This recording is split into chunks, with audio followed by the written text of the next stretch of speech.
Querido Deus, muito obrigado por esses momentos que estamos dedicando ao estudo da Tua Palavra. Rogamos mais uma vez que o Senhor derrame sobre nós as bênçãos celestiais, o orvalho celeste, o temporã e a chuva serôdia, a fim de que nos tornemos sábios e entendidos. Ao comermos o livrinho, possamos experimentar as palavras doces contidas nele e assim nos preparar para esses dias em que vivemos. Convidamos a presença do Teu Espírito, mais uma vez, que o Senhor nos ensine, que possamos beber diretamente da fonte da água da vida. É a nossa oração em nome de Jesus. Amém.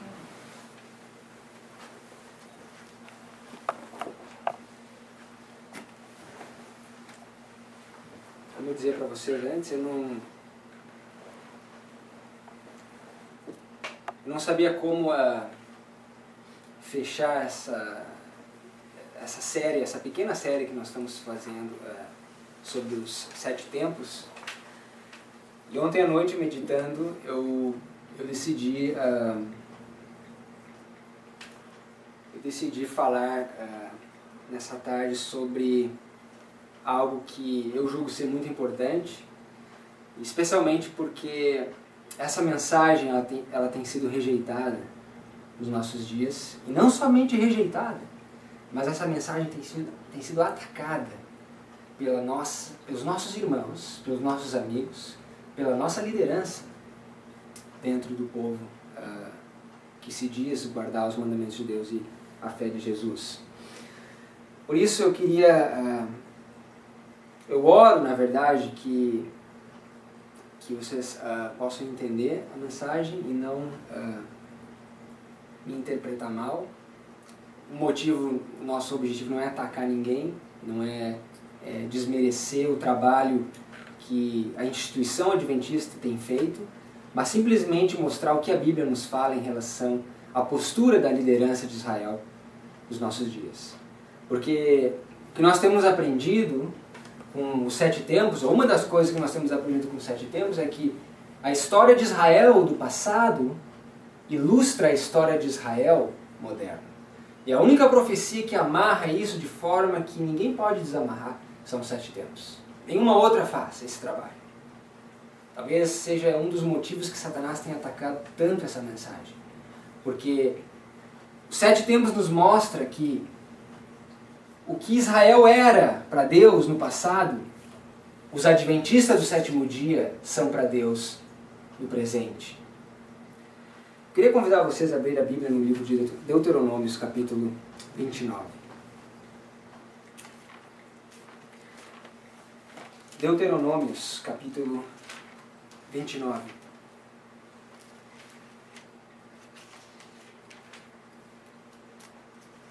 Veja o que a Bíblia nos diz no verso 25. Então se dirá, portanto, ou porquanto deixaram a aliança do Senhor, Deus, de seus pais, que com eles tinha feito, quando os tirou do Egito. A quem que Deus está falando aqui? Deus está falando a Israel. Israel foi quem deixou a aliança do Senhor.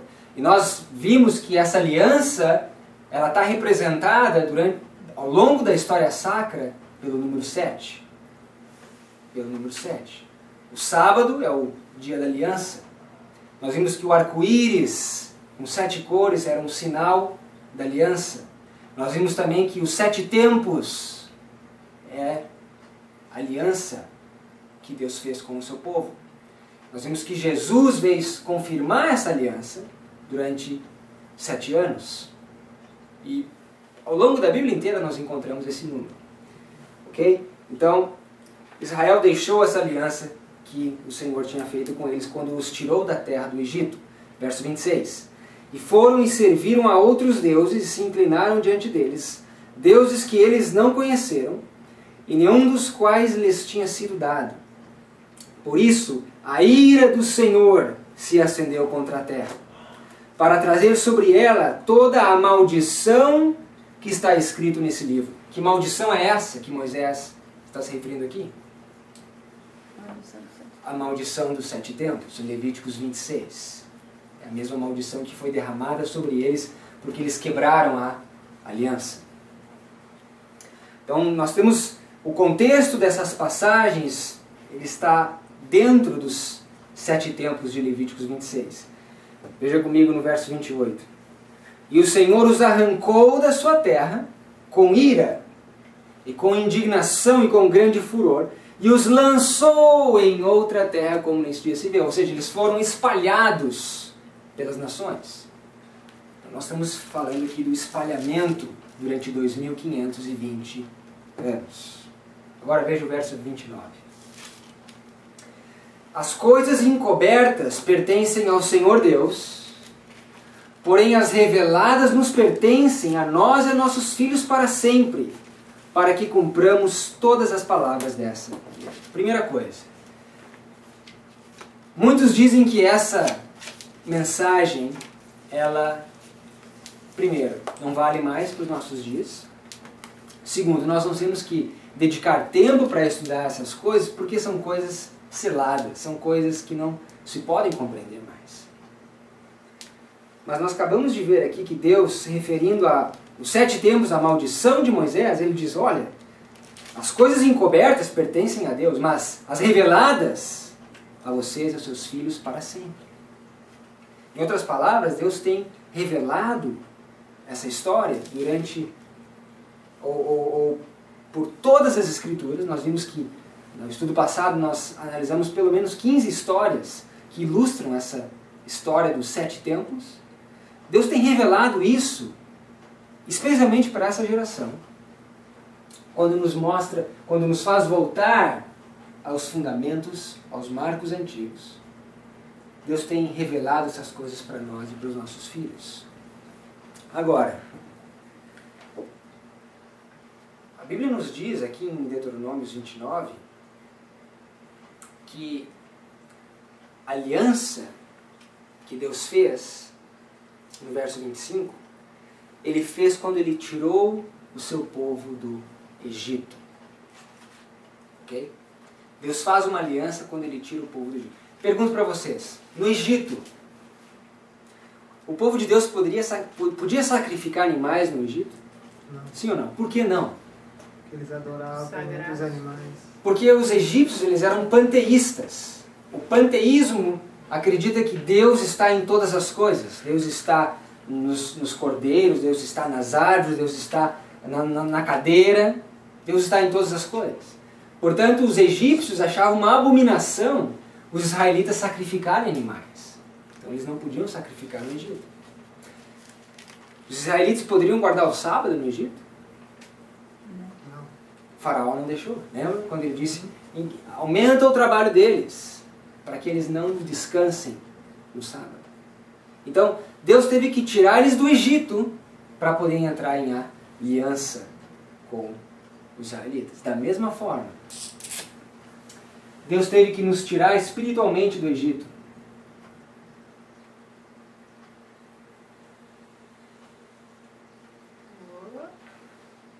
Tem que melhorar aqui a minha linha.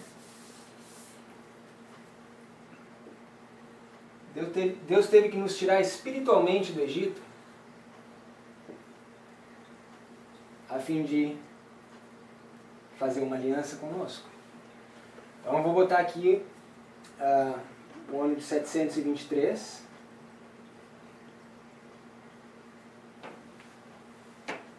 Aqui nós temos 1798. Nós temos o primeiro.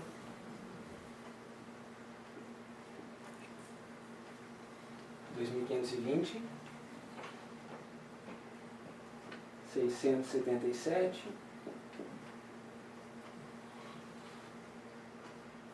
1844. Nós temos aqui o segundo, 1520. Ok? Da mesma forma que Deus teve que tirar o povo do Egito, Deus teve que tirar o seu povo do Egito nessa mesma data aqui. Eu queria ilustrar para vocês, lendo uma citação que se encontra no livro Grande Conflito, página 459.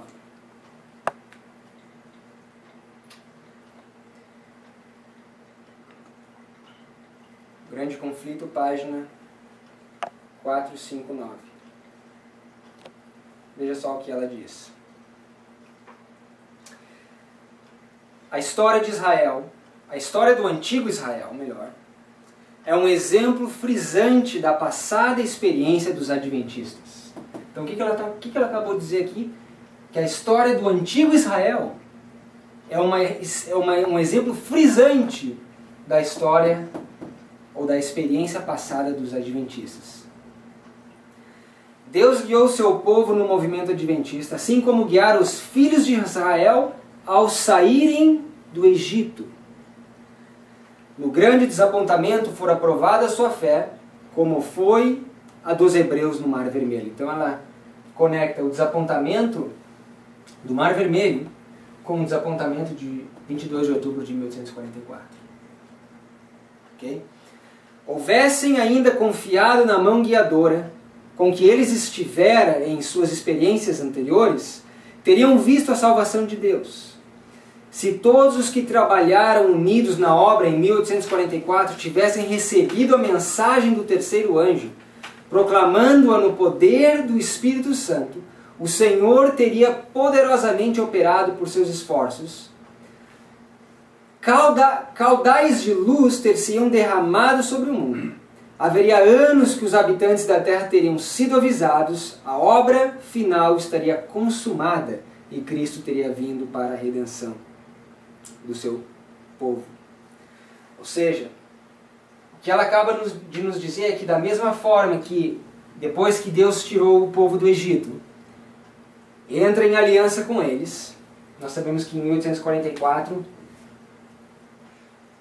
Deus entra em aliança com Israel. Nós sabemos que o Egito para os mileítas eram os 1260 anos de perseguição papal, ou mesmo os 2520 anos, quando eles estavam espalhados. Então Deus entra em aliança com Israel.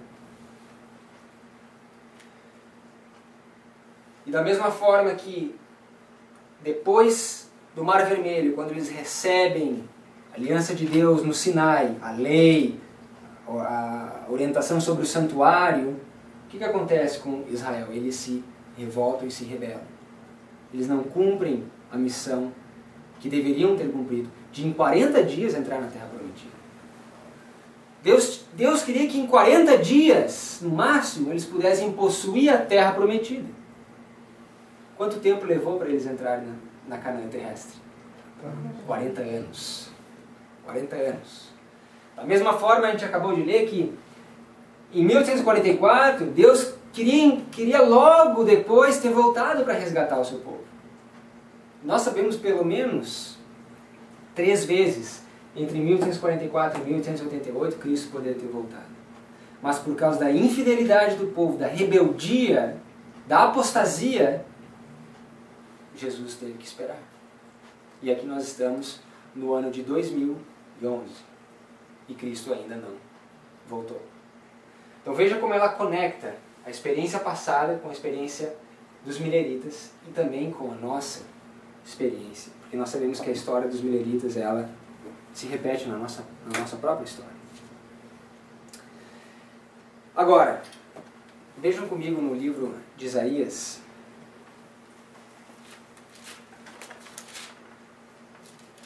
Por que essa situação, ou eu deveria dizer assim, será que essa situação ela se repete hoje? Nós sabemos o que aconteceu com Israel, sabemos o que aconteceu, acabamos de ler em 1844, e hoje? Por que nós estamos aqui ainda, esperando Cristo voltar, achando que estamos fazendo uma obra, trabalhando, evangelizando o mundo, mas ao mesmo tempo a nossa vida ainda parece que nós não conseguimos produzir frutos? Eu queria que vocês fossem em Isaías capítulo 1.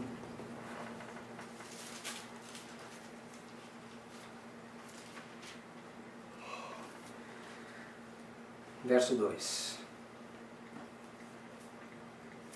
Querido Deus, eu convido mais uma vez a presença do Teu Espírito, para que o Senhor me dê clareza de pensamentos e que eu possa expressar aquilo que o Senhor deseja. Que o Senhor me esconda atrás da sombra da cruz, a fim de que o Senhor possa ser exaltado. Em nome de Jesus. Amém. Verso 2. Ouvi, ó céus, e dá ouvidos tu, ó terra, porque o Senhor tem falado. Criei filhos e engrandeci-os, mas eles se rebelaram contra mim. O boi conhece seu possuidor, e o jumento a manjedoura de seu dono, mas Israel não tem conhecimento. O meu povo não entende. Para quem é essa mensagem? Para o povo de Deus. Para o povo de Deus antigamente ou para o povo de Deus hoje? Para os dois. Mas nós não podemos esquecer que essa mensagem ela se aplica para nós. Agora, veja só no verso 3. O boi conhece seu possuidor e o jumento a sua manjedoura. Mas Israel, o meu povo, não entende. A Bíblia aqui está comparando o boi e o jumento a quem? A nós. Que outro lugar nós vemos alguém sendo comparado ao boi e ao jumento? Alguém que não tinha entendimento também, que não entendia. Queria que vocês fossem no livro de Daniel comigo, capítulo 5.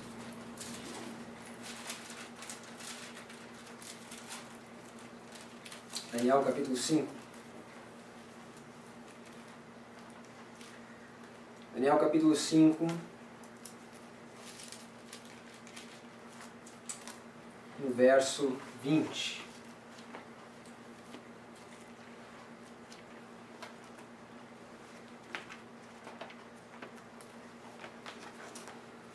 Daniel 5, verso 20, a Bíblia diz: Mas quando o seu coração se exaltou, o seu espírito se endureceu em soberba, foi derrubado do seu trono real e passou dele a sua glória. A palavra que exaltou, o coração se exaltou, é a palavra rum. É a mesma palavra que nós encontramos em Daniel 8,13, conectado com o daily, com o contínuo. Exaltação própria. Ok? Verso 21. E foi tirado dentre os filhos dos homens, e o seu coração foi feito semelhante aos dos animais, e a sua morada foi como os jumentos monteses. Fizeram-no comer a erva com os bois. E do orvalho do céu foi molhado o seu corpo, até que conheceu que Deus, o Altíssimo, tem domínio sobre o reino dos homens, e a quem quer constituir sobre ele. Então aqui a Bíblia está comparando Nabucodonosor ao boi e ao jumento. E nós estudamos que Nabucodonosor, a história dos 7 tempos que passaram sobre ele, representa a história de Judá, dos 7 tempos que passaram sobre Judá e que depois Deus ajuntou novamente ele, ou Judá, em 1844. Agora, voltem comigo em Isaías 1.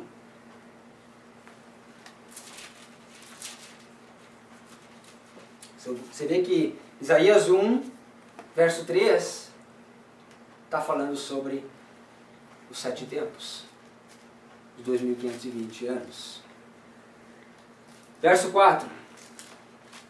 Isaías 1, verso 4. Ai, nação pecadora. Quem é essa nação pecadora aqui? Israel.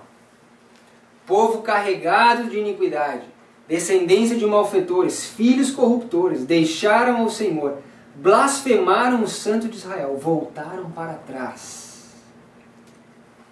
Veja que situação a nossa nos últimos dias. Agora, você pode dizer, não, mas espera aí. Você está querendo dizer que a nossa situação hoje, como a igreja de Deus, como a igreja adventista do sétimo dia, é essa triste situação que está descrita em Isaías capítulo 1? Eu quero mostrar que, biblicamente, essa é a nossa condição. Eu queria que vocês fossem em Pedro, na segunda epístola de Pedro, capítulo 2, porque diz que Israel voltou para trás. O que representa quando nós voltamos para trás? O que representa isso? Quando nós voltamos para trás. 2 Pedro capítulo 2.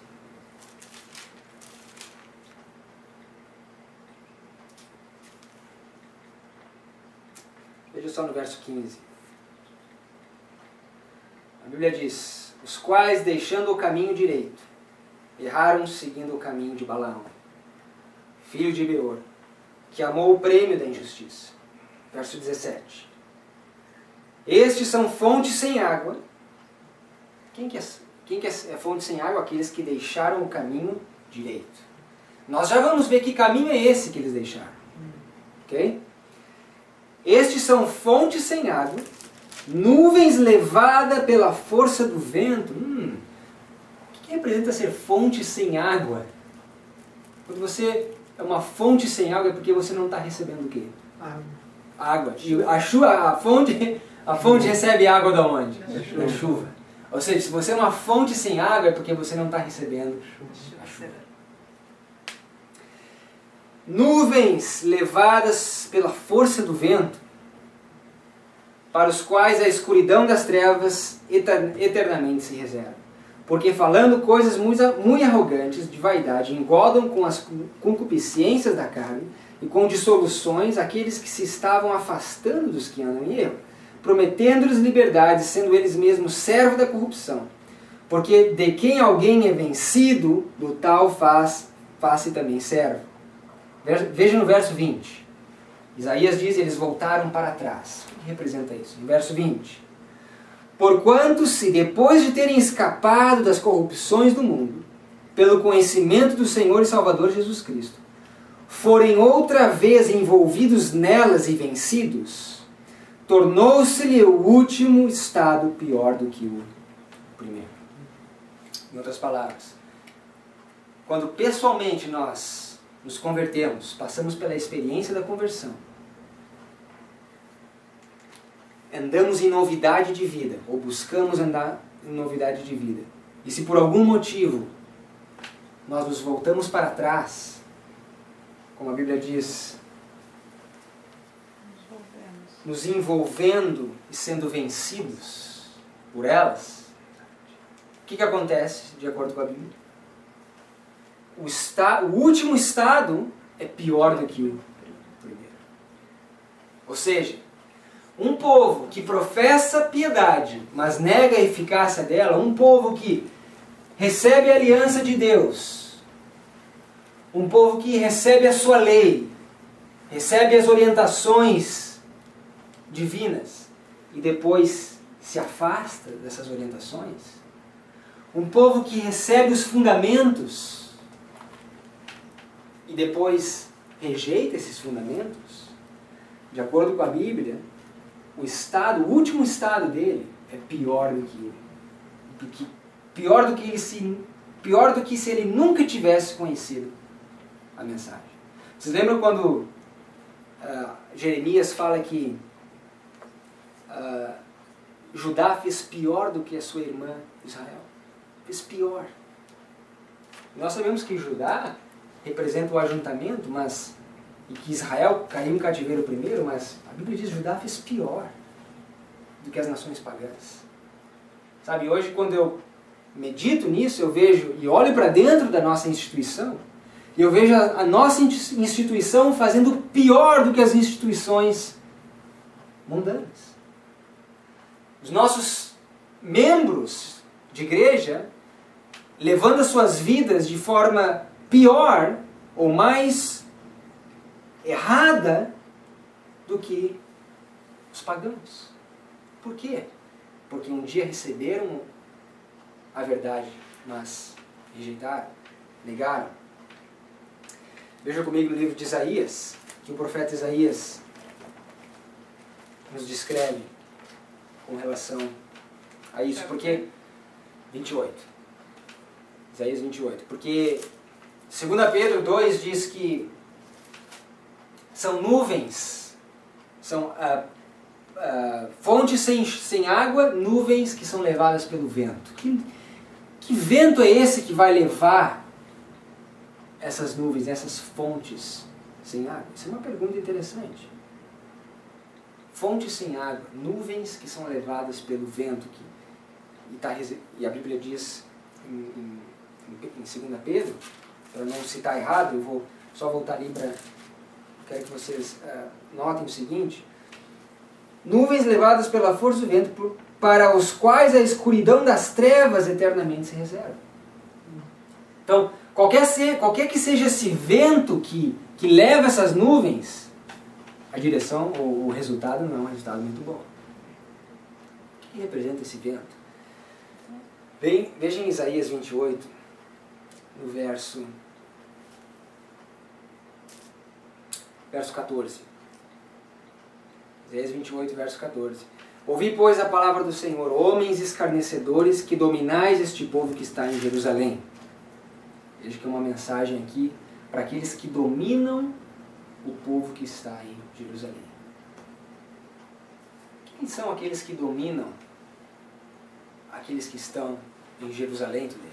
Ou em Jerusalém hoje? Liderança. A liderança em Jerusalém. Os líderes, os sacerdotes, os pastores, os presidentes.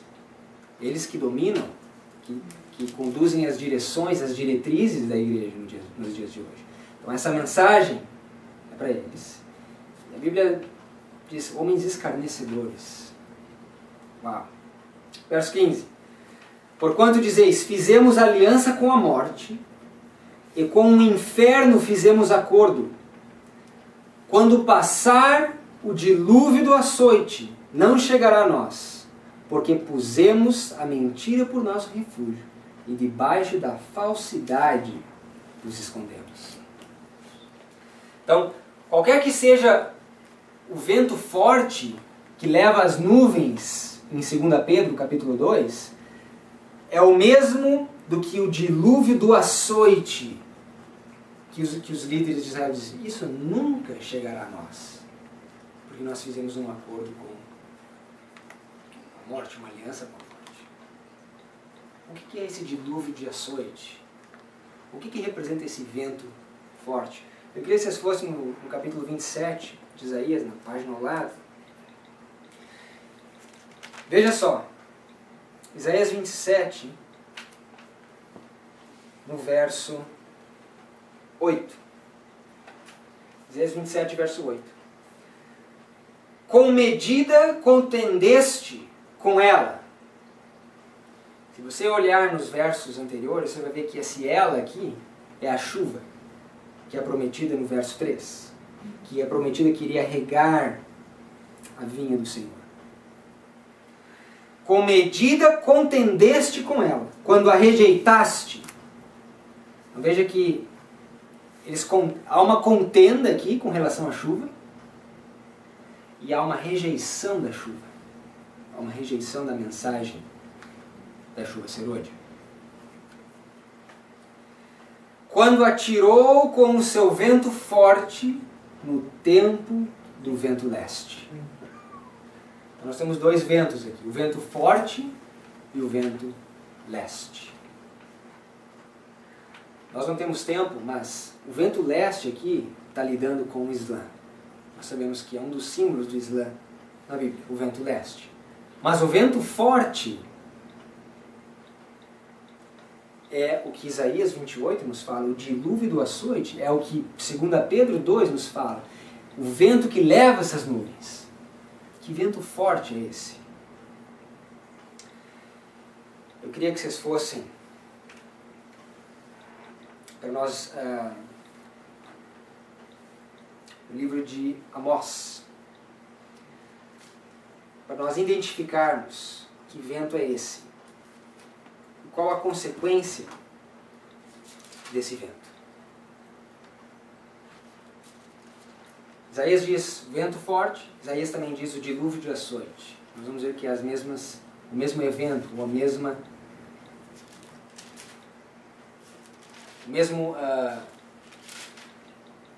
mesmo sujeito sendo descrito de duas formas diferentes. Amós capítulo 9.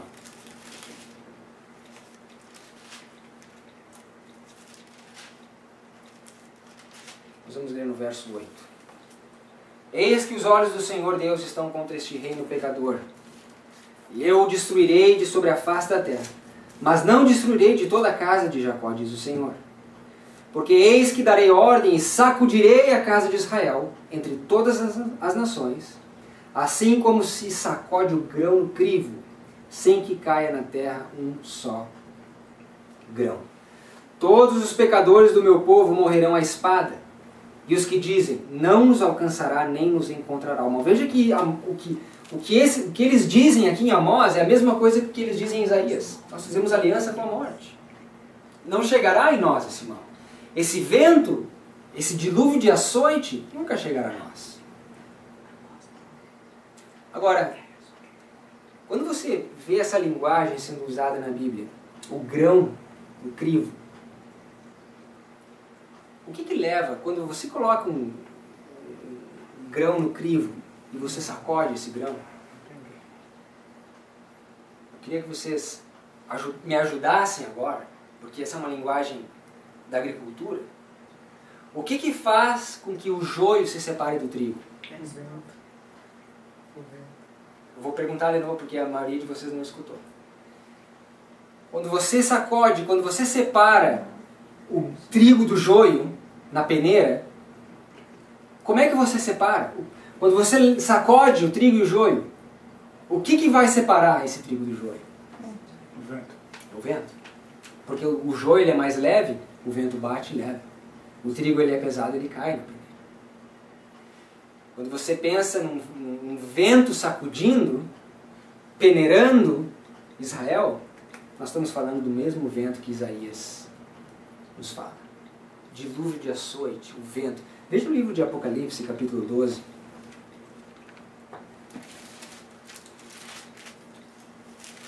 Se você é rápido de entender, você já sabe do que nós estamos falando.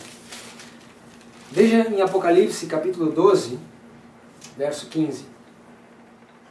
O que representa esse vento e esse dilúvio que vai passar pelo meio de Israel? Existem muitos lugares na Bíblia que nós poderíamos fazer horas de sermão só sobre isso, porque todos os profetas falaram sobre a lei dominical, todos eles, de Gênesis ao Apocalipse. Veja em Apocalipse capítulo 12, verso 15.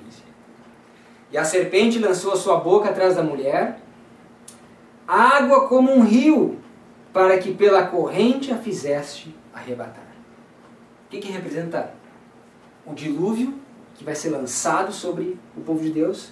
A mesma coisa que está representando essa água como um rio que tem como intento arrebatar a mulher. Ou seja, aqui nós estamos falando de perseguição. Perseguição.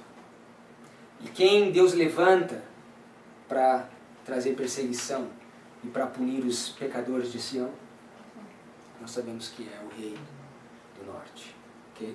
Então, o dilúvio de açoite, o vento forte, representa o rei do norte, que está se levantando para passar por Israel, pela igreja, como um vento. E se nós não tivermos as nossas raízes firmes na rocha, nós vamos ver que a senhora White compara essas duas tábuas aqui com a rocha eterna. Se nós não tivermos nossas raízes fundamentadas, os fundamentos da nossa fé, nós seremos levados pelo vento. Não é à toa que Satanás tem destruído, ou tentado destruir, essa mensagem. Vejam comigo no livro de Jeremias.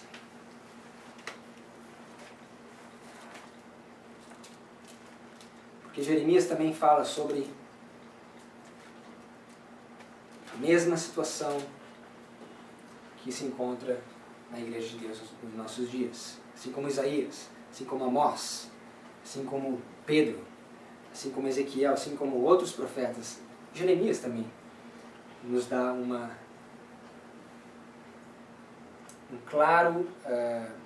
ou nos pinta um claro quadro da situação da igreja nos nossos dias. Jeremias 6, verso 13. Jeremias capítulo 6, verso 13.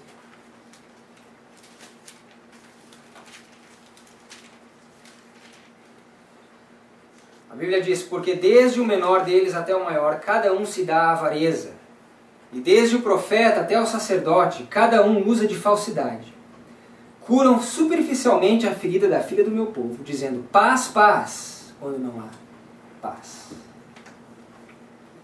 O que que representa você curar superficialmente a ferida do meu povo, dizendo ou pregando mensagens de paz e segurança, quando na verdade não existe paz? Sabe que quando Jeremias, porque o livro de Jeremias, ele tem dois assuntos principais. Queria mostrar para vocês isso rapidinho. Capítulo 1 de Jeremias. Quais são os dois assuntos principais do livro de Jeremias? Jeremias capítulo 1.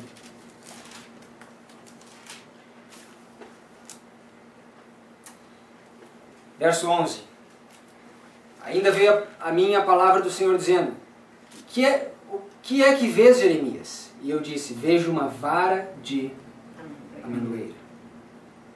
Então Jeremias viu uma vara de amendoeira. Se vocês, nós não temos tempo aqui, mas se vocês lembram, que história nós temos na Bíblia com uma vara que brota amêndoas também? Cajado de Arão. Arão era da tribo de Levi. Lembram que eles colocaram as 12 varas no Santo dos Santos, e aquela vara que brotasse era a vara do novo líder de Israel, e somente a vara de Levi brotou. O que faz uma vara ou uma árvore brotar flores e depois frutos? A chuva. Um dos assuntos do livro de Jeremias é a chuva serode, a mensagem da chuva serode. Qual é o outro assunto de Jeremias, do livro de Jeremias? Verso 14. E disse-me o Senhor: do norte se descobrirá o mal sobre todos os habitantes da terra, porque eis que eu convoco todas as famílias dos reinos do norte, diz o Senhor, e virão, e cada um porá o seu trono à entrada das portas de Jerusalém, e contra todos os seus muros em redor, e contra todas as cidades de Judá. Qual que é a outra mensagem de Jeremias? Rei do norte. Cuidado, o rei do norte está a caminho. O rei do norte está vindo. Duas mensagens. Chuva serôdia, vara de amêndoas e o rei do norte. Então, quando em Jeremias 6 nós vemos que os profetas se dão à falsidade, à avareza, o sacerdote se dá à falsidade, ou usa de falsidade, curando superficialmente a ferida do meu povo, dizendo paz, paz, quando não é paz. Nós não temos tempo, ou nós não temos razão para proclamar uma mensagem de paz em tempo de guerra. Se você olha aqui, Jeremias, ele está profetizando que o rei do norte, o rei Nabucodonosor, o rei da Babilônia, iria destruir a cidade. Eles ficariam em cativo 70 anos. Os sacerdotes disseram: não vai ser bem assim. Não é bem assim, Jeremias. Hoje, a nossa mensagem de Daniel 11, 40 a 45, é a mesma mensagem. O rei do norte está vindo. O primeiro obstáculo geográfico já foi conquistado. O próximo obstáculo é a Terra Gloriosa, os Estados Unidos, na passagem da lei dominical. Não vai ser assim. Nós temos tempo. Paz, segurança. Porta da graça não fecha para nós no decreto dominical. Nós temos tempo. Nós não precisamos desenvolver o nosso caráter antes da volta de Cristo. Nós jamais alcançaremos uma perfeição de caráter aqui nessa terra. Cristo irá nos transformar num piscar de olhos. E o nosso caráter será transformado também. Esse tipo de mensagem é uma mensagem que, na verdade, vem direto do inferno.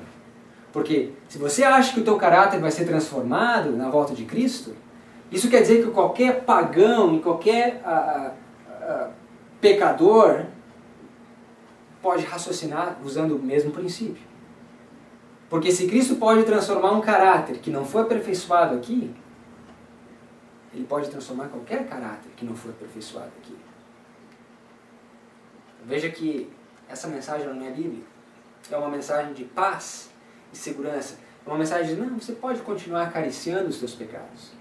Você não tem que se preocupar em reformar, em mudar. Agora, no verso 15, desculpa. Porventura envergonhar-se-ão de cometer abominação? Pelo contrário, de maneira nenhuma se envergonham, nem tampouco sabem que coisa é envergonhar-se. Portanto, cairão entre os que caem, no tempo em que eu os visitar, tropeçarão, diz o Senhor. O tempo que eu os visitar. Que tempo é esse da visitação que Deus fará entre a sua igreja? E notem o seguinte, a pergunta que Deus fala, porventura envergonhar-se-ão de cometer abominação? O que é uma abominação perante Deus? A Bíblia fala de várias abominações perante Deus, né? Promiscuidade, o adultério, fornicação, blasfêmia. Talvez a blasfêmia seja uma das maiores abominações perante Deus. O que é a blasfêmia para nós hoje? Nós sabemos que blasfêmia é você querer se colocar no lugar de Deus, você querer dizer que você é Deus. Blasfêmia é também você achar que você pode perdoar pecados. Só que existe um outro tipo de blasfêmia que às vezes nós não somos familiarizados com isso. Que blasfêmia? O que é a blasfêmia? Veja comigo no livro de Apocalipse, capítulo 2. Porque a Bíblia é clara dizendo que eles não se envergonhar-se-ão das suas abominações. Não vão se envergonhar das suas abominações. Apocalipse, capítulo 2.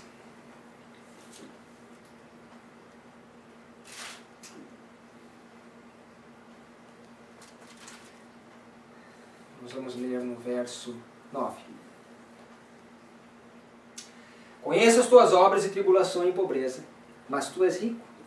E a blasfêmia dos que se dizem judeus e não são, mas são da sinagoga de Satanás. O que é blasfêmia para Deus também?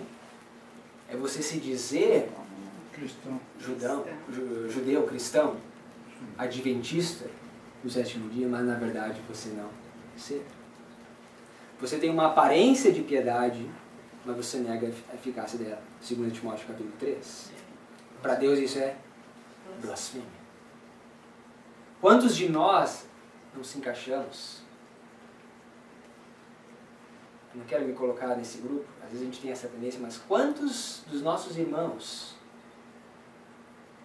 e quantos de nós um dia não nos encaixamos dentre essas características? Dizendo ser adventistas, mas pertencendo à sinagoga de Satanás. Agora, o que nos faz adventistas? O que nos traz refrigério e descanso? Veja no verso 16. Assim diz o Senhor. Desculpa. Vocês estão no Apocalipse. Jeremias capítulo 6, verso 16. Jeremias capítulo 6, verso... Obrigado, Lucas. Jeremias 6, verso 16. Jeremias capítulo 6, verso 16. Assim diz o Senhor: ponde-vos nos caminhos e vede, perguntai pelas veredas antigas. Qual é o bom caminho? E andai por ele, e achareis descanso para as vossas almas. Mas eles dizem o quê? Não.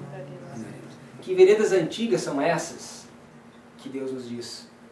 Voltem para as veredas antigas, andem nesses caminhos, e ali vocês acharão descanso. Nós sabemos que esse descanso é o refrigério.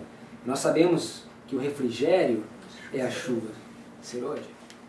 A menos que você ande nos caminhos antigos, você não vai achar descanso. Você não vai achar o refrigério, não vai achar a chuva serôdia. Veja o que Ezequiel nos fala. Ezequiel capítulo 8.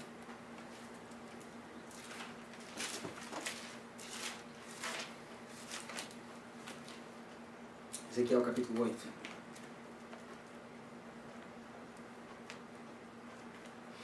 Verso 12. Então me disse: viste, filho do homem, o que os anciãos da casa de Israel fazem nas trevas, cada um nas suas câmeras pintadas de imagens, pois dizem: o Senhor não nos vê, o Senhor abandonou a terra. Então veja que Isaías diz: não, fizemos aliança com a morte. Amós diz, não, isso não nos atingirá. Ezequiel diz, não, o Senhor abandonou. Esses anciãos dizem, o Senhor abandonou a terra. Verso 13, disse-me ainda, tornarás a ver maiores abominações que estes fazem. Levou-me à entrada da porta da casa do Senhor, que está no lado norte.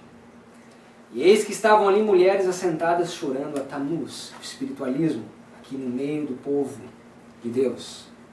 Verso 16, levou-me para o átrio interior da casa do Senhor, e eis que estavam à entrada do templo do Senhor, entre o pórtico e o altar, cerca de 25 homens, de costas para o templo do Senhor, com os rostos para o oriente, e eles virados para o oriente adoravam o sol.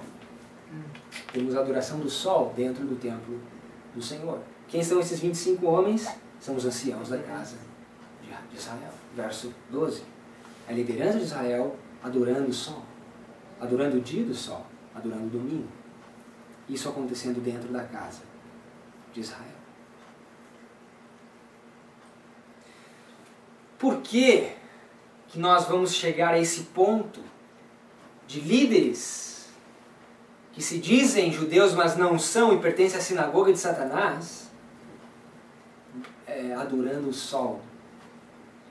E a senhora White nos diz isso. E eu nunca entendi como essas coisas iriam acontecer, mas hoje eu consigo entender melhor. Ela diz que o domingo seria pregado do nosso púlpito. Vocês já leram esse conto?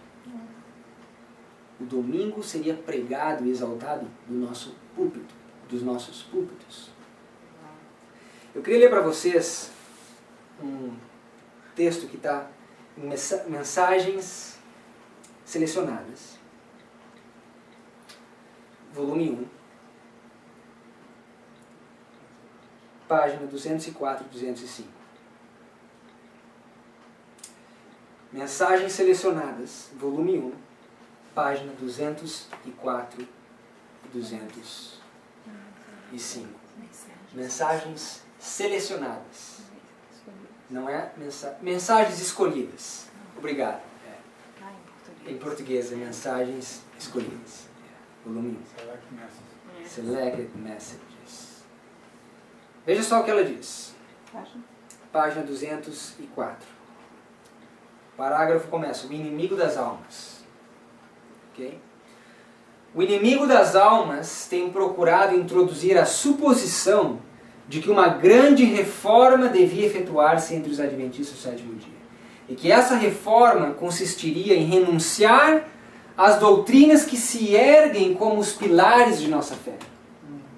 Empenhar-se em um processo de reorganização. O que ela está querendo dizer aqui? Que chegaria um dia na nossa história que os nossos líderes iriam tentar reorganizar a obra e que o resultado disso era a renúncia dos pilares da nossa fé.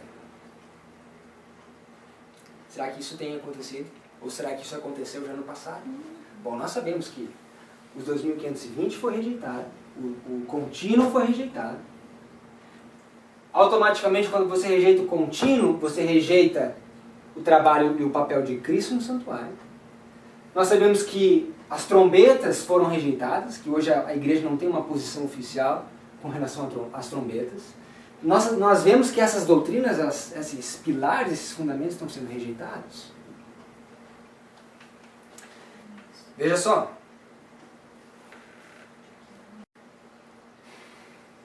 Se tal reforma se efetuasse, qual seria o resultado? Seriam rejeitados os princípios da verdade, que Deus, em sua sabedoria, concedeu à igreja remanescente. Quais são os princípios que foram concedidos à igreja remanescente durante esse período aqui? Estão aqui nessas duas tábuas. Foram essas verdades que foram confiadas. Nossa religião seria alterada. Veja só o que ela diz. Acho fantástico essa citação. Os princípios fundamentais que têm sustido a obra nesses últimos 50 anos seriam tidos na conta de erros. Uau! Aquilo que tinha sustentado a obra durante 50 anos. O contínuo é um exemplo claro disso. No começo do século XX, eles rejeitaram o contínuo. Daniels e Prescott e seus amigos, presidente da Conferência Geral, por sinal, disse não. Contínuo é o trabalho de Cristo no santuário, não o paganismo. Veja só. Estabeleceria uma nova organização. Escrever-se-iam livros de ordem diferente. Introduzir-se-ia um sistema de filosofia intelectual. Os fundadores desse sistema iriam às cidades realizando uma obra maravilhosa. O sábado seria naturalmente menosprezado, como também o Deus que o criou. Coisa alguma se permitiria opor-se a um novo movimento. Ensinariam os líderes ser a virtude melhor que o vício, mas, removido Deus, colocariam sua confiança no poder humano, o qual sem Deus nada vale. Seus alicerces se fundariam na areia, não na rocha. E os vendavais e tempestades derribariam a estrutura. O que derribaria a estrutura? Vendavais. Os vendavais e a tempestade. Ou seja, a estrutura não resiste ao vento forte. A estrutura da igreja não resiste à tempestade e aos vendavais ao rei do norte. Lei dominical, estrutura não resiste. Agora, vocês podem achar, não, mas espera aí, você está dizendo que essas verdades aqui, elas são realmente tão importantes para nós, a ponto de você compará-la com a rocha eterna? Quem é a rocha eterna? Jesus. Cristo Jesus. Você está comparando essas duas tábuas ao próprio Cristo.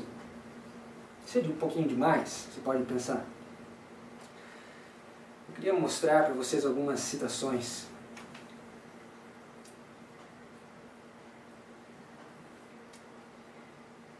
Veja só. Review and Herald, 14 de abril de 1903.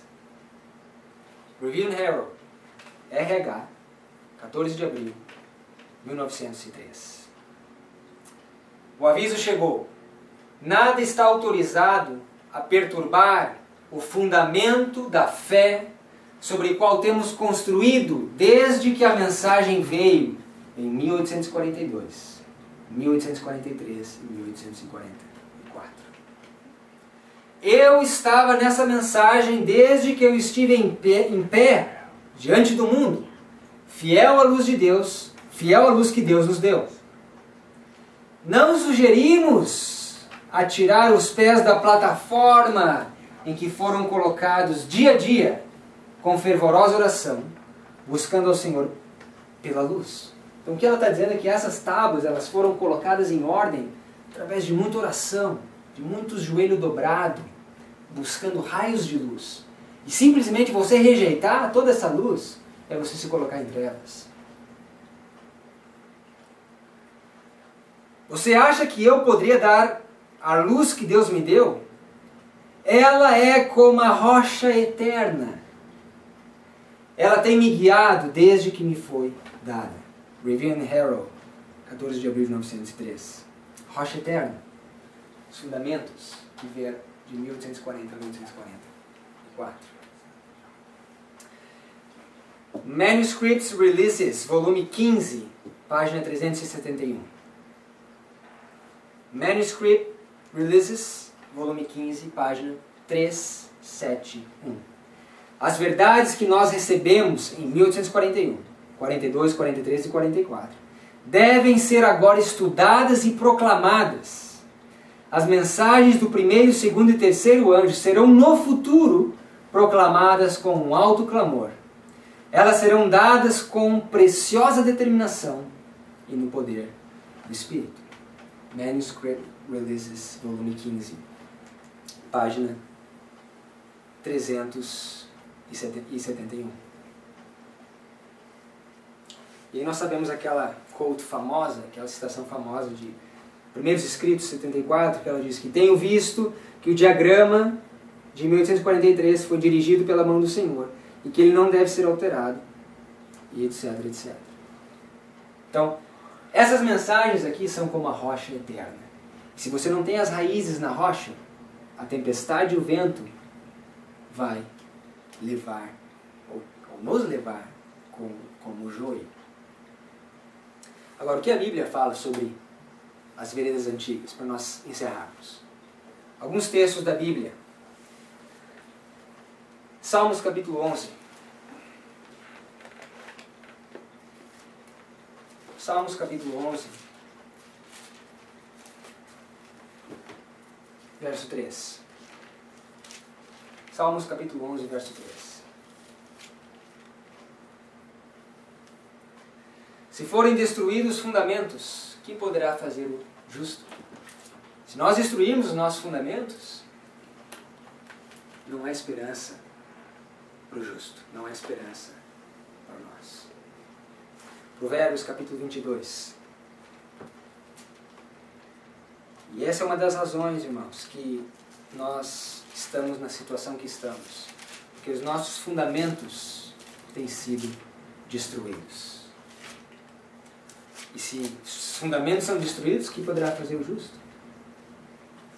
Talvez o justo possa erguer os fundamentos, restaurar as brechas, como Isaías 58 nos fala. Provérbios capítulo 22, verso 28. Não removas os antigos limites que os teus pais fizeram. 7 tempos é um limite que os nossos pais fizeram. É um marco. Oh yes. É um marco. Se nós removermos ele como foi removido, eu queria colocar isso no quadro, porque em 1863,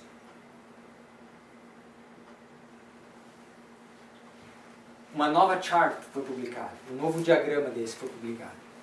Foi publicado por 2 homens muito conhecidos dentro do Adventismo. Tiago White e Ray Smith. Publicaram um diagrama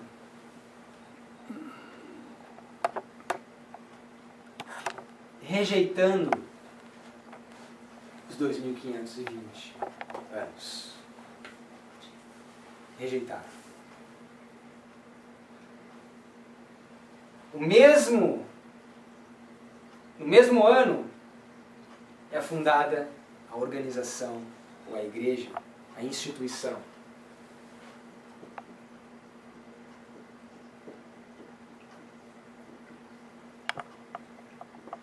A instituição é fundada.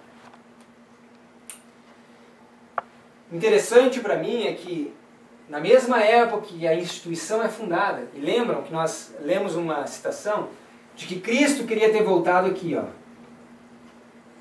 Logo depois de 1844. Se eles se unissem na mensagem, Cristo era para ter levados o povo para a Canaã Celestial.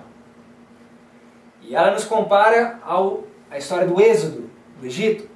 Quando eles saíram do Egito, era para eles terem entrado na Canaã terrestre. Mas por causa da rebelião, por causa da rejeição, o que vem em frente? 40 anos de deserto. Em 1863, nós temos o nosso deserto espiritual novamente. Agora, o mais fascinante é que Isaías profetizou em mais ou menos 442 que em 65 anos Israel deixaria de ser povo. 19 anos depois, Israel caiu no cativeiro. 46 anos depois, Judá cai em cativeiro. 46. 46 anos depois, Judá cai em cativeiro. Nós temos a mesma coisa aqui. 46 anos, Deus reconstrói o seu templo espiritual. E depois de 19 anos, espiritualmente, nós somos espalhados.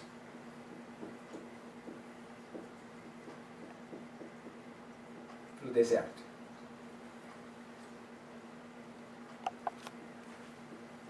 Os 7 tempos espiritualmente, não literalmente, tá?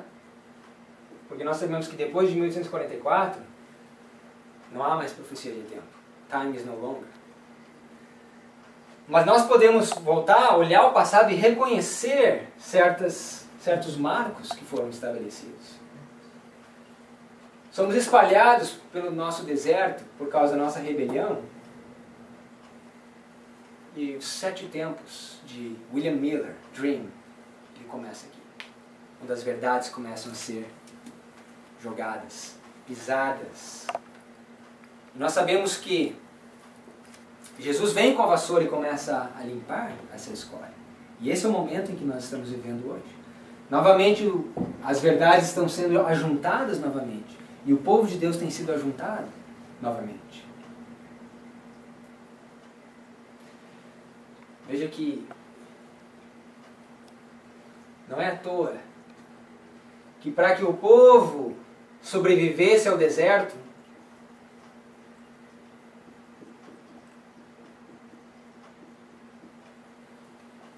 o que Deus teve que dar para eles no Egito? Desculpa, no deserto, quando eles saíram do Egito. Não teve que dar, além do maná, não teve que dar normas de saúde, sem as quais eles não sobreviveriam ao deserto. As condições de seca, de falta de água, sem a reforma de saúde, eles não sobreviveriam. O que acontece em 1863, irmãos? Primeira visão da senhora White, a reforma de saúde, sem a qual nós não sobreviveríamos, ou não sobreviveríamos o nosso deserto. Veja que existe tanta lição para nós tirarmos dos 7 tempos. Como Isaías diz, a luz do sol brilhará 7 vezes mais, e a luz da lua como a luz do sol. Agora, se nós rejeitarmos os fundamentos, esquece chuva serôdia, esquece alto clamor, esquece segunda vinda, seremos levados como o vento. Jeremias capítulo 31.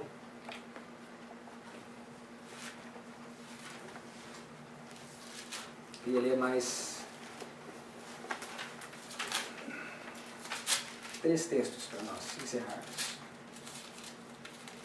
Jeremias 31.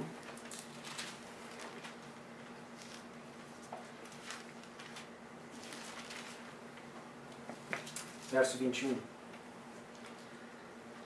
Levanta para ti sinais, faze para ti altos marcos, aplica o teu coração à vereda, ao caminho por onde andaste. Volta, pois, ó Virgem de Israel, regressa a estas tuas cidades. O que Jeremias está nos dizendo? Regressa aos marcos antigos, volta aos marcos que vocês ergueram, porque ali vocês acharão descanso para as vossas almas. Mas eles dizem o quê? Nós não andaremos. Oséias capítulo 5.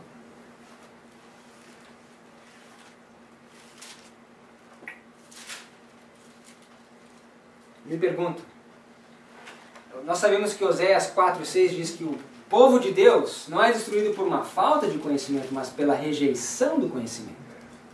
Agora, eu me pergunto, se esses marcos foram mudados, quem que mudou eles?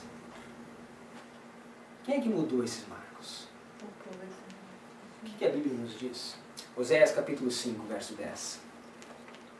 Oséias 5, verso 10. Os príncipes de Judá são como os que mudam os limites. Derramarei, pois, o meu furor sobre eles como água. Efraim está oprimido e quebrantado no juízo, porque quis andar após o mandamento dos homens. O que é melhor, nós andarmos após o mandamento dos homens, ao mandamento dos nossos líderes apostatados, daqueles que dizem ser judeus, mas pertencem à sinagoga de Satanás? Ou nós andarmos nos nossos antigos limites. O que a Bíblia nos diz? São eles que mudaram os limites. São eles que removeram os marcos antigos, que nos são como referência. E é por isso que nós estamos na situação que estamos hoje. Se você fizesse uma pesquisa, e nós podemos pegar o pilar central da nossa fé, que são os 2.300 anos, Daniel 8,14. Você pede para... faz uma pesquisa na igreja, quem que tem condição de dar um estudo bíblico para um não adventista sobre os 2.300 anos? Quem que realmente tem condição para fazer isso? Central pilar da nossa fé. Sabia que um dia eu escutei uma história de que o ditador cubano, fugiu o nome dele, alguém me ajuda? O ditador cubano, Fidel Castro. Ele foi cuidado por uma babá que era adventista do sétimo dia. E essa babá, durante a infância dele, ensinava algumas histórias bíblicas, e uma delas foi os 2.300 anos, que é o pilar central da nossa fé. E a história que me contaram, não sei se de fato isso aconteceu, mas eu achei muito interessante. E não foi só uma pessoa, vários testemunhos diferentes. A Bíblia diz, pela boca de 2 ou 3 testemunhos se estabelece fato. Então, eu acredito que possa ser verdade. Fidel Castro diz que durante a Revolução Cubana, ele ia aos cristãos, e aqueles que se diziam adventistas, aqueles que se diziam judeus, ele perguntava, você é adventista? Então me explica os 2.300 anos. E aqueles que não conseguiam explicar, eram presos ou torturados, ou tinham que virar ateus, ou eram banidos da igreja. Mas aqueles que conseguiam, ele deixava livre. Interessante. Nem o pilar central da nossa fé nós sabemos mais, quanto mais essas outras verdades que foram removidas ou esquecidas. Por isso nós temos que reaprender, desaprender o erro e reaprender a verdade. Infelizmente hoje nas igrejas nós temos morrido por inanição, por falta de alimento sólido, ou nós estamos sendo envenenados. Essa é a nossa situação. Sofonias capítulo 2. O que fazer? O que fazer diante dessa condição? O que fazer? Para nós encerrarmos. O que fazer? Sofonias 2, verso 1. Congregai-vos. Congregai-vos, sim, ó nação não desejável. O que nós temos que fazer? Congregai-vos. Ajuntai-vos. Menemene tekel upharsin. 7 times, 2.520 anos. Congregai-vos, ó nação. Verso 2. Antes que o decreto produza o seu efeito. Que decreto? Decreto dominical. Ajuntai-vos antes que o decreto produza o seu efeito. E o dia passe como a pragana, antes que venha sobre vós o furor da ira do Senhor, antes que venha sobre vós o dia da ira do Senhor. Congregai-vos, ó nação não desejável. Vejam comigo no livro de Efésios, capítulo 4.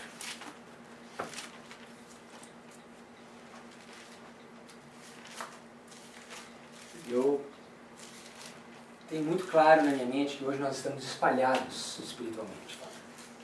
Precisamos nos ajuntar, nos congregar, porque, veja, uns dizem que possuem a mensagem presente, uns dizem que a reforma da saúde é a mensagem presente. Outros dizem que a justificação pela fé, ou a justiça de Cristo é a mensagem presente. Outros dizem que não. Outros dizem que basta o sacrifício de Cristo na cruz, que ali o plano da salvação foi consumado. Qual é a mensagem presente? Nós estamos espalhados. Cada um puxa para um lado, cada um prega uma mensagem que nós sabemos que é importante, mas as mensagens pregadas separadas, elas não produzem um efeito, que Daniel 11:44 nos diz. Os rumores do Oriente e do Norte, se você pregar eles separado, eles não vão perturbar o Reino do Norte, não perturbam a ninguém. Agora, quando essas mensagens são ajuntadas, e quando você se coloca na firme plataforma, e você prega essa mensagem conectada, o Rei do Norte, com certeza, ele irá se perturbar. Efésios capítulo 4, para nós encerrarmos. Mais esse texto, mas quero acabar em Ezequiel. Verso 13. Na verdade, verso 12. Veja só, o que fazermos? Querendo o aperfeiçoamento dos santos, para a obra do ministério, para a edificação do corpo de Cristo, até que todos chegamos à unidade de fé. Unidade de fé. Não ao espalhamento que existe hoje dentro da igreja. Ao conhecimento do Filho de Deus, ao homem perfeito, à medida da estatura completa de Cristo, ou seja, refletindo a imagem de Cristo. Para que não sejamos mais meninos inconstantes, levados em roda por todo vento de doutrina, pelo engano dos homens que com astúcia enganam fraudulosamente. Antes, seguindo a verdade em amor, cresçamos em tudo naquele que é a cabeça, Cristo. Veja só, do qual todo o corpo, bem ajustado e ligado pelo auxílio de todas as juntas, segundo a justa operação de cada parte, faz o aumento do corpo para a sua edificação em amor. O que você se lembra lendo esse último verso? Um corpo ajustado, bem ajustado, ligado pelas suas juntas, segundo a justa operação de cada parte, faz o aumento do corpo para a sua edificação em amor. Ezequiel 37. Vamos encerrar lá então, Ezequiel 37.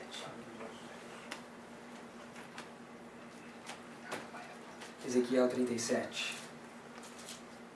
O vale de ossos secos que se ajuntam depois que recebem a profecia, a muito firme palavra da profecia, e se ajuntam os seus ossos, e Deus coloca o Espírito sobre eles, e se levantam e se tornam um grande exército. Nós conhecemos essa história. Agora, no verso 16, Ezequiel 37, verso 16.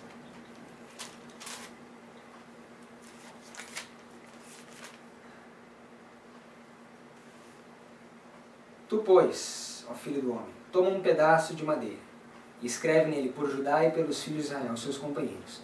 E toma outro pedaço de madeira e escreve nele por José, vara de Efraim, e por toda a casa de Israel, seus companheiros.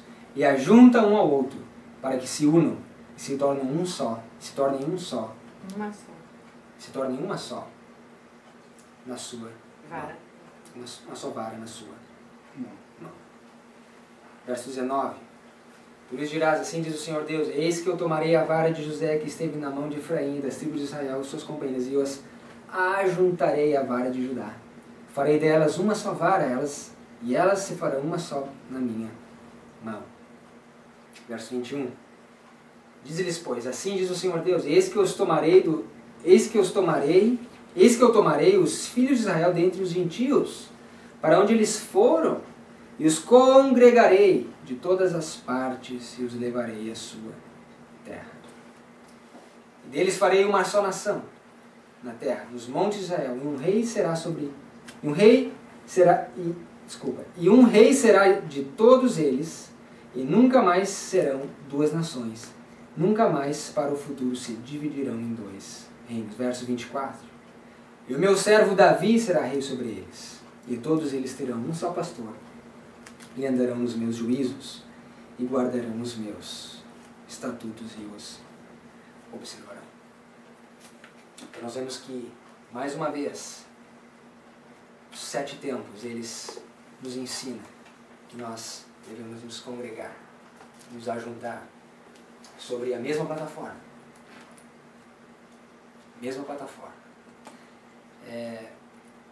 Lucas mencionou antes, o livro Eventos Finais. O Sr. White nos fala dessa plataforma que Deus construiu e que muitas pessoas estavam em cima dessa plataforma. Primeiros escritos. Eu falei eventos finais? Desculpa, primeiros escritos. E as pessoas que estavam em cima dessa plataforma olhavam a plataforma e algumas delas desceram da plataforma e começaram a dizer, não, isso não pode ser a plataforma. E começavam a olhar de longe dizendo, não deve ser a plataforma. E eu acabei de lembrar de uma citação que eu não posso deixar de ler. Agora, a esperança para nós é que esses que desceram e esses que estão fora da plataforma, a esperança de que eles possam voltar a subir na plataforma. Eu não posso deixar de ler esse texto para vocês, para nós encerrarmos de fato. Minha esposa disse que quando eu falo, eu pelo menos falo 4 vezes que nós vamos encerrar e nunca encerramos. Mas se nós oramos antes para que Deus guiasse as nossas mentes, eu acredito que eu preciso ler essa citação. Essa citação se encontra no livro Atos dos Apóstolos.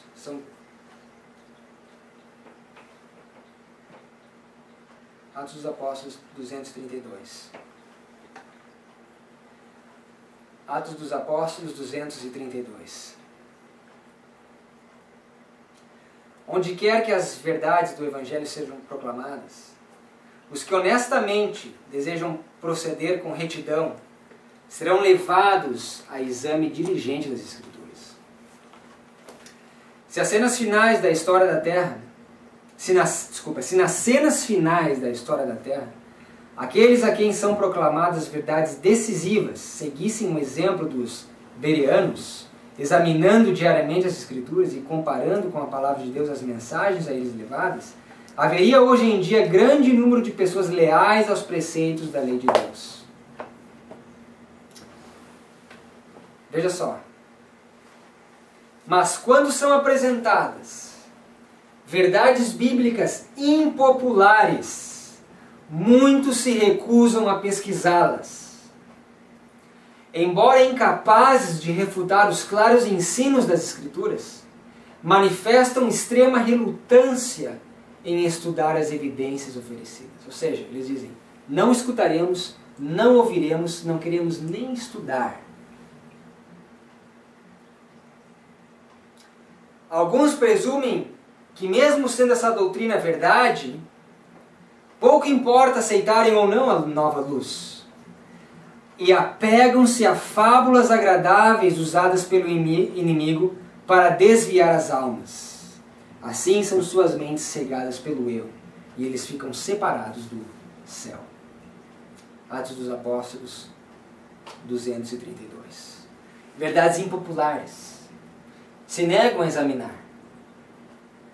Porque quem é esse indivíduo que traz essa mensagem? Qual é a formação que ele tem? Qual a universidade que ele foi? Que curso de teologia ele fez? Qual a igreja que ele pastora? Quem é esse indivíduo? Um leigo? Isaías 28 diz, por lábios gaguejantes falará a esse povo. Qual a característica, segundo o Espírito de Profecia, daqueles que vão levar a mensagem final de advertência para o mundo? Qual é a característica, eu me pergunto? Será que o Espírito de Profecia nos fala qual a característica desses indivíduos? Grande conflito. Será que eles precisam ter um doutorado em teologia? Grande conflito 596. O espírito que atuava naqueles sacerdotes e príncipes é ainda manifestado por muitos que fazem alta profissão de piedade. Recusam-se a examinar o testemunho das Escrituras concernentes às verdades especiais para este tempo. Deus tem uma verdade especial para cada tempo. Deus tem uma verdade especial para o nosso tempo. Apontam para o seu número, ou seja, esses sacerdotes e príncipes modernos apontam para o número desses homens que têm pregado a mensagem, dizem que são alguns pouquinhos que estão levando essa mensagem. Apontam para o seu número, riqueza e popularidade, e olham com desdém os defensores da verdade, sendo poucos, ou seja, são poucos que levam essa mensagem, são pobres e impopulares, tendo uma fé que os separa do mundo. 4 características. Página 596. Aqueles que levam a mensagem final vão ser poucos, pobres, impopulares, mas têm uma fé que os separa do mundo. Que essa seja a nossa experiência. E que possamos estar qualificados a pertencer a esse grupo que tem o privilégio de levar essa mensagem ao mundo. Eu queria que vocês baixassem a cabeça comigo para nós orarmos. Querido e bom Deus, muito obrigado pela muito firme palavra profética. Possamos fazer bem em atendê-la como uma luz que brilha em lugar escuro, a fim de que a estrela d'alva venha nascer no nosso coração e que possamos ser salvos para o Teu reino. Possamos ser ajuntados, Senhor, e congregados sobre a plataforma da verdade que o Senhor erigiu de 1840 a 1844. Sabemos que essas mensagens devem ser proclamadas a um alto clamor nos nossos dias. Ao finalizarmos essa série sobre os 7 tempos, que o Senhor tenha misericórdia daqueles que não encontraram evidências suficientes para aceitar a palavra da profecia. E que o Teu Espírito continue a convencer-nos do pecado, da justiça e do juízo, a fim de que possamos nos arrepender e os nossos pecados serem apagados, para que assim então possamos receber os tempos de refrigério pela presença do Senhor. É nossa oração, nosso agradecimento. Obrigado por escutar e atender as nossas orações. Obrigado pelas horas sabáticas, em nome de Jesus.